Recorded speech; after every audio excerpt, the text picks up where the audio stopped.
भोक लाग्यो पहिला पेट पूजातिर लाग्ने हो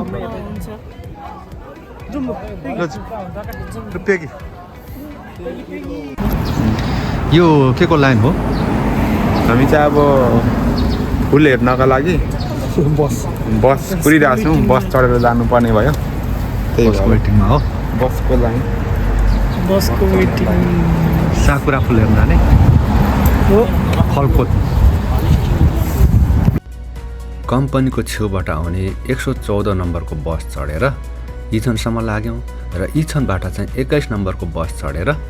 सौलतिर साकुरा फुल हेर्न लाग्यौँ।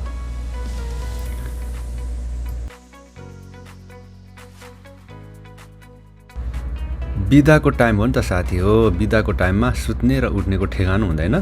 राति अबेरसम्म बसेको होला बस चढेर एकछिन बस्नु बित्तिकै साथीहरू घुर्न थाले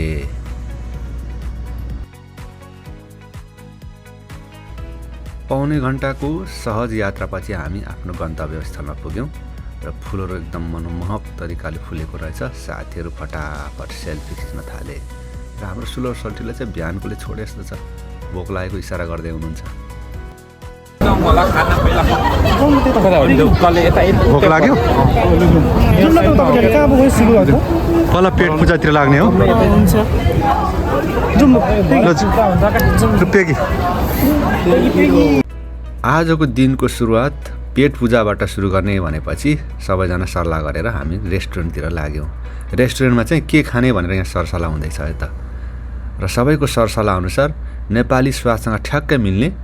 स्वादिलो र मिठो हेजाङकुक खाने सल्लाह भयो हेजाङकुक चाहिँ यो हड्डीको परिकार है त यो हड्डी उसिनेर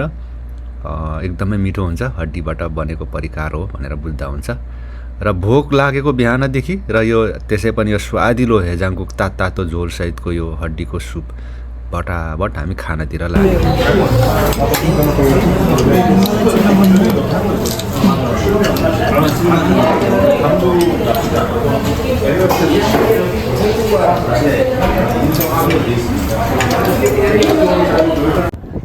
खानपिन सकेपछि अब हामी रुमदेखि सौलसम्म त साकुरा फुल हेर्न भनेर आएको हो नि त अनि हामी साकुरा फुल हेर्नतिर लाग्यौँ